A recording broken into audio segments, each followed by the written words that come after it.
Of Golden Goose Productions. Today, we're going to be ranking the Mindcrack UHCs. This is going to be a bit of a silly tier list because obviously it's UHC game. It's a recorded round. It's a little silly, but we're going to be doing it. I'm not going to be able to do season 23 onwards because I don't really have that many memories of it, and I'm not confident to speak on them. However, the first 22, I feel like there is a lot of nostalgia. I grew up with some of these seasons. I saw a decent amount of them live as they were airing everything after 13. So I feel like I can talk about that. However, for the most part, we're going to be ranking them all. S, A, B, C, D did not watch. So right off the bat, we're going to put, well, I don't know, because I did see the seasons, I just don't remember them. Maybe I've seen their montages. So season 1, where is season 1 actually? Season 1, right over here, my mouse is right above it. I feel like this season it's short and sweet. It's a train wreck, but it's a very entertaining train wreck. It's the very first UHC ever, so it's pretty historic. Even though it's not a PvP match, it's nice to see Good Beef, Badge, and Paws learn the ropes of the game. I can't really hate it. It's not iconic, but I can't really hate it. Like I really think it's pretty charming. And for a first try, they did a pretty good effort. So I'm gonna give it an A.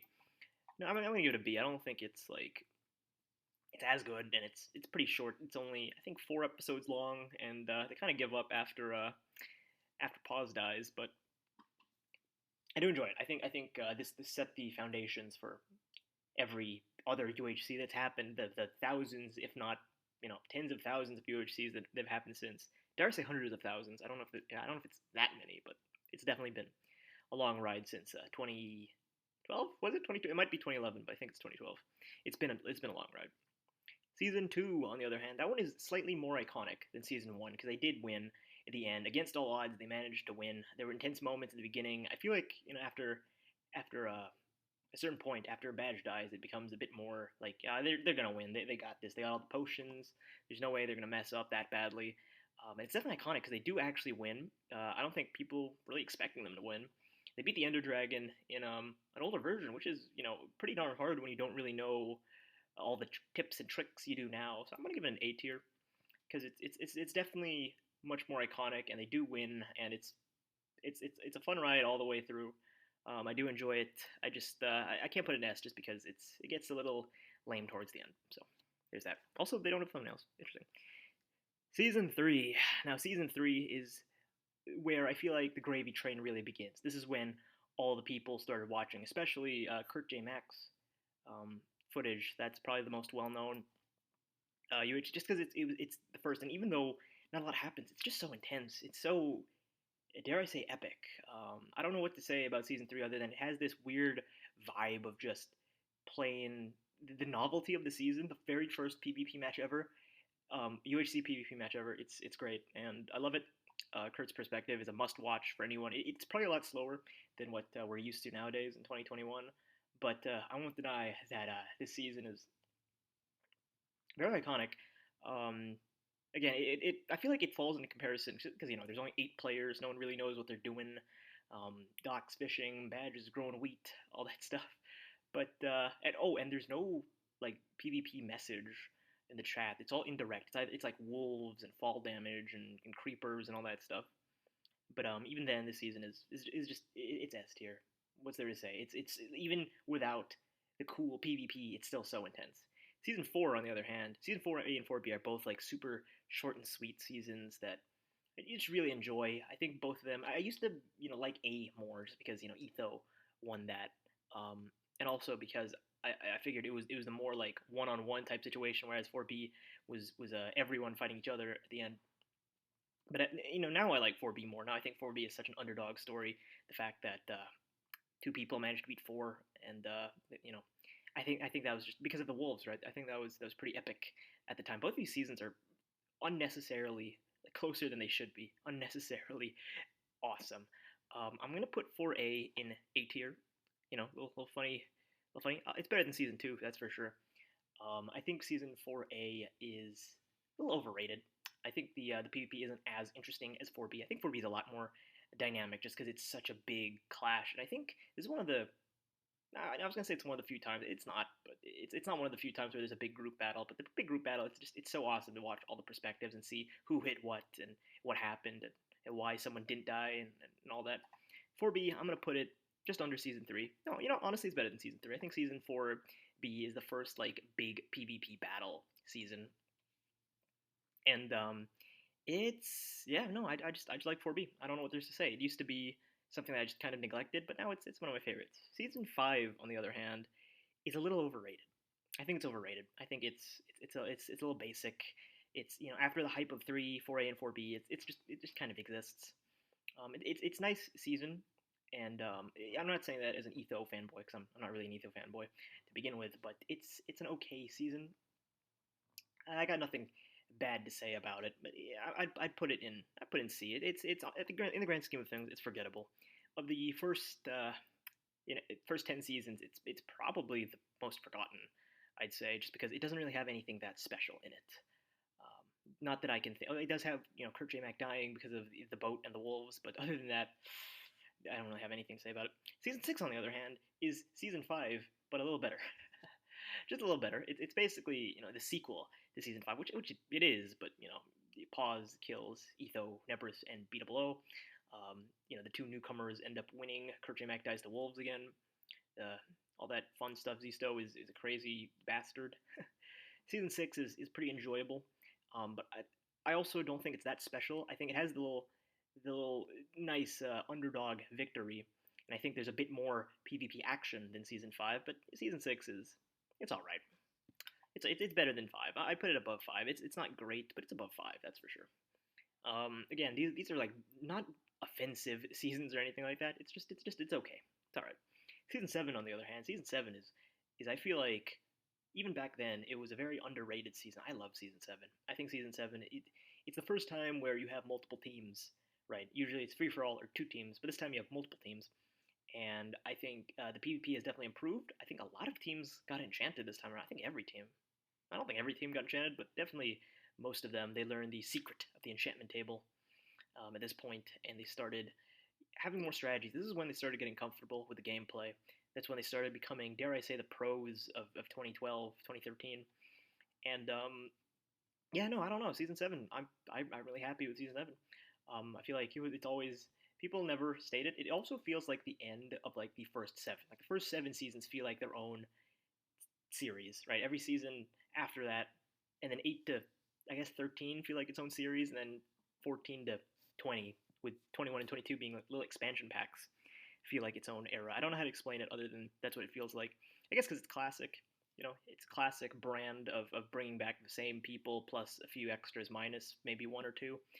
Season 7 is really the last season that did that. After that, it started, the roster started growing dynamically, and I feel like the viewer base started increasing exponentially. This is where the hype really began. Right, season 3 was the beginning of the old fans. Season 7 is where a crap load of fans started joining. I'm gonna give it S tier. I think it's actually better than season 4B. I think it's definitely a season that is forgotten, but I love it. I think season 7 is great. Season 8 is overrated. Etho wins, and it's great. He gets a lot of kills. It's crazy, but the season's so laggy. Etho, gets all the spotlight. Dare I say? There's definitely a lot more strategy, but there's just so many like laggy deaths and no internet, and you don't have, Pause is my favorite player. You don't have Pause, you don't have Anders, you don't have Zisto. Good dies right away. It's a lag. Um, it's a pretty like it's okay season. Like I love it for what it did to Etho's reputation as a great player, but it's just kind of there. Like there's nothing that noteworthy, and it's just a very like forgettable season. Out of all the free for all seasons in the first 22, yeah, first 22, or I guess first 17 because there's no FFA season after 17. It's just kind of there. It just kind of exists. Like I'm gonna give it. I'm not gonna give it D tier. I'm gonna give it C tier. Yeah, it's probably above season 5. It's above season 6. I'll put it here. It's forgettable, but it's it does great things for Etho's reputation in UHC.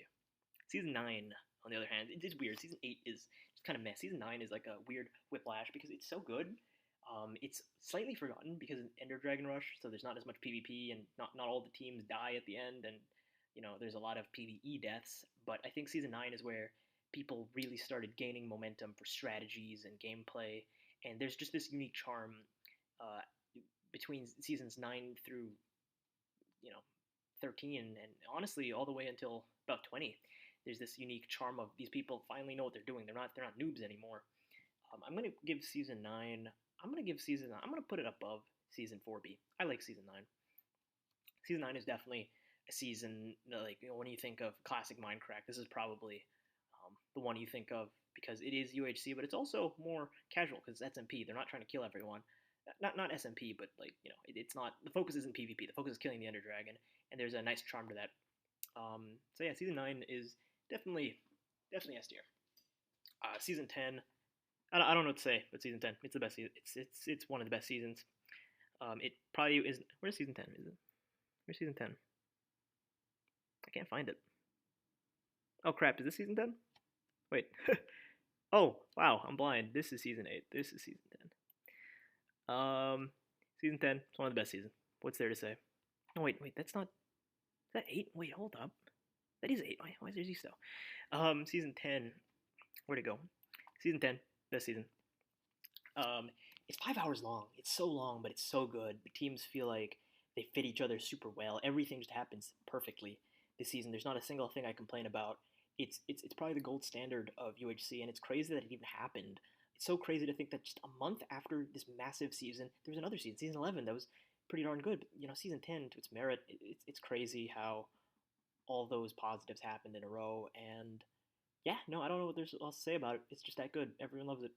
Season 11, I feel like it's overrated. I feel like season 11 gets so much love, but it's okay. It's a great FFA season, but it's pretty basic in my opinion. It's pretty good. I like the end game, the final 6 players. I feel like they all had quirks, whether it was Zisto's Tower or Good's Wolf Army, or Anders being Anders, or Etho being Etho, and B-Dubs and the Potions. It's crazy, and BTC of course. It's crazy how everything turned out. I think it's a bit overrated though. I wouldn't put it in S tier. I would put it in A tier. I'd put it above season 4A, that's for sure. Like this season, they're just things that fall flat. The PVE deaths and things are a little anticlimactic at times, and you really like Mindcrack for the teams. What I love are the teams. Like FFA every once in a while is great. Season 17 was a breath of fresh air, of course, but like I prefer the team format a lot more. And the early game had so many FFAs. This one is great. It's probably season 3 is iconic. Season 11 is the best FFA season. It's not the most iconic, but it's definitely the best. I don't know. I like season 11, but I feel like it's way too overrated. I don't think it's S tier. I think it's great, but it's not that good. Season 12, season 12. I feel like season 12 killed a lot of hype. All the good things about 9, 10, and 11 just kind of died with 12. Lag killed everyone. It was unfair. It sucked. Everyone was at such low health. It was pretty miserable. In season 12, it's kind of lame. All the good things that happened in 9, 10, 11 kind of go away with 12. But then they come back with 13. 13, hands down, probably the season where everything... This was the peak of UHC, season 13. It was where I started. Actually, I remember I started in episode... I don't remember what episode it was. It was around Christmas time of 2013. I watched all the perspectives at once. This was my first experience with Mindcrack. And luckily, there was a season going on at the time. I don't know what to say. I love season 13. I'm not going to put it above season 10 because I think season 10 is more iconic, but season 13 is definitely... When you think of... It's weird because I think whenever I think of modern UHC, season 13 comes to mind, even though it's 8 years old now. It's going to be 8 years old pretty soon. So even though I think of it as super modern, it is not modern. It is old as heck. I think it was version 1.7. Yeah, I think it was version 1.7, which is crazy because that version lasted a very long time. I think like 2 or 3 years we were stuck in that version. But yeah, season 13 is definitely a very modern season. I feel like it's everyone's favorite. It's not everyone's favorite, but it's one that everyone just agrees is objectively good. Like there's a great story, underdog story involved, and I never got bored of that season. Even though there's the middle portion's a bit, not a lot's going on, but I love season 13. Season 14 is where things are awkward. Mumble plugin is definitely revolutionary, but the season has a lot of flaws. I feel the season has a lot of flaws. It loses. Once you lose Etho and Zisto, things start changing for the worse. It's a bit more of a clean sweep season. It's not really that close, but you do have faith that someone will take down Pause and Arcus, and no one ever does, but season 14 it's okay. It's B tier. I'm going to put B tier. It's above season 1. It's B tier. It's not amazing. It's not amazing, but it's okay. Like there's nothing that like Mumble plugin is great. It is so great the first time, but once the novelty wears off, it's like all right, let's go to new season. I'm tired of this, and it lasts very long. Season 15, on the other hand, a lot of people don't like the season. I actually kind of like the season because it's so long, despite the low amount of players. I think it's randomly so padded out. There's no reason for it to be as long as it is. Especially because unlike season 10 where it's long, season 15 you know who the winners are. They got strength 2 potions. Nebris and Pyro have strength 2 potions. There's no way they're not winning. But I think in a weird way it creates this weird narrative where the players think they have a chance, but they really don't because of the potions. And I don't know. I think it's an enjoyable train wrecky kind of season. I think after 13 you have 14 and 15, which are just kind of meh by comparison. I'm also going to put a B tier above 14. I actually like it a lot more than most people because I do think the fights are pretty cool. It's a weird dark season. Like season 13 was always was jokes and banter. Seasons 14 and 15 felt so dark. I don't know why. And then season 16 brings the light back. And weirdly enough, season 16 I feel like is the odd child out of the post 13 season 13 seasons. Season 16 is just it's so weird. It's the odd child out. No one really brings it up. It's good, but it's not like great. It's not bad. I don't know. It's in the weird middle position. It's okay. I don't know what to say about it. I do like, as I said, I'm gonna put an A just for what it did. Just because it's like a nice breather for after 14, 15, which were just really dark seasons. Season 16 felt like a nice little brevity. We get nice things that happen in the season. Season 17. Season 17 is also iconic. I feel like if season 13 was the peak, this was like the second peak, I guess. This is when a new, dare I say, generation returned. It's an FFA season. Unfortunately, the first season in a while without Etho, despite it being FFA, despite him being better at FFA. But regardless, this season was Nebris's reign of terror. This is where he really begins becoming his own man. Really, I love season 17. I think it's a season that is, to this day, it's so iconic. Nebra season 17's perspective is probably the most iconic. Next to Kurt season 3, it's probably the most iconic FFA perspective in the entire Mindcrack series. Yeah, I think that's fair to say. Nebris and the God Apple, it's definitely the crowning of a king, the beginning of a legend that I think is just it's beautiful. I think it's beautiful. I'm gonna put it above season 7. I love Nebris. Season 7 and 17. I love Nebris. So yeah, season 17, it's great. Season 18, I don't know what to say about season 18. It's the egg season. I like Pause. I like Nebris. Two of my favorites. So them being on the same team is pretty darn OP for Minecraft standards. It's a pretty darn OP team. And Badge 2. So obviously there's room for error. Of course, these three guys have room for error, but it's just like they win, and it's great, and I love it, and their commentary is amazing. Season 18 is I was a big fan of that team. If you're not a big fan of that team, it's probably like whatever. It's the egg season. I think it's okay. I'm gonna put in B tier. It's okay. It's better than 15. It's okay. I don't have any harsh feelings about it. Season 19, on the other hand, Mamma Mia. Season 19. Oh my god, the most controversial season of all time with the Nether region and the portal gimmicks and the two big teams and the underdogs. It's such a controversial season. I like it, but a lot of people don't. I'm gonna put an S tier just because it's so iconically stupid. It's an iconically stupid season. It's better than season 7. I have a bit of bias towards the more recent seasons because I watched these live. Season 19, watching it live it was insane. It felt like a slow death, but it really was a redemption for the winners. So there you go, season 19. So it's a good one. Season 20, on the other hand, I like it. The goofy team wins. The more memey season 19 team wins, and it feels like a sequel to 19, especially it's a sequel to 9 and 19 because Nancy Drew obviously is the bad guy, the big bad guy at the end, even though they don't die other than Badge. I think season 20, it's alright. It's B tier as well. I'll put it under 18 actually. It's okay. Nothing that it has a higher floor. The floor is higher, but the ceiling is lower, I guess. It's sort of an average season. I enjoy it, but it's not really one that you think of. And yeah, the season it's a nice sequel, but other than that, it's okay. It's an alright season. I do enjoy the commentary. These teams are really great teams, and this is season 20 after all. This feels like the end of the Minecraft era. The next two seasons feel like little bonuses. But this really does feel like the end of an era for UHC, especially because I think there's a big gap between 22 and 23 as well. So yeah, 21. I actually really do enjoy 21. I wouldn't put S tier. I'll probably put high A tier. I like it more than 4A. I like season 21. It's the love at first sight season. Everyone uh, gangs up on people. Pack Rat has a nice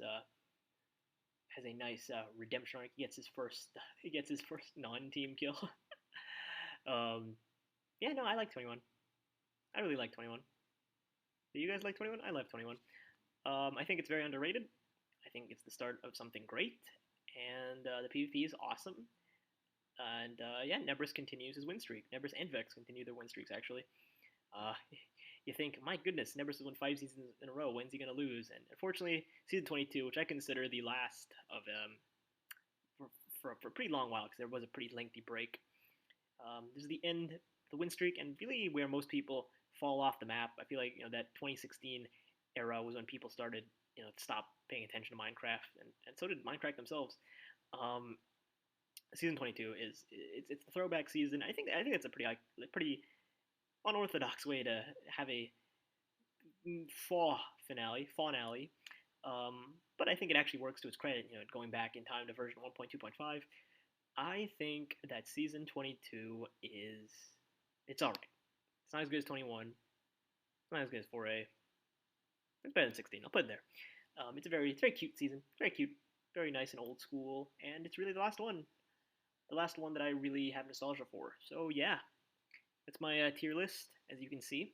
Thank you for watching. This is probably a weird video because I'm talking about a YouTube series, but yeah, let me know what your favorite seasons are. If you grew up with this, I definitely grew up with this, and it's I don't know, it's crazy. Thank you for watching.